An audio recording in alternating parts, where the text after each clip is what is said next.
Loosen the fixing bolts.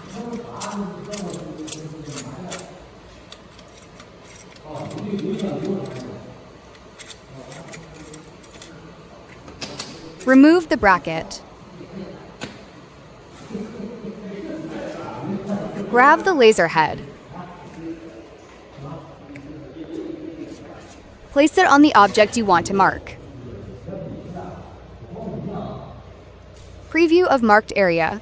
Make sure the red box is inside the material boundary. Press the button to start marking.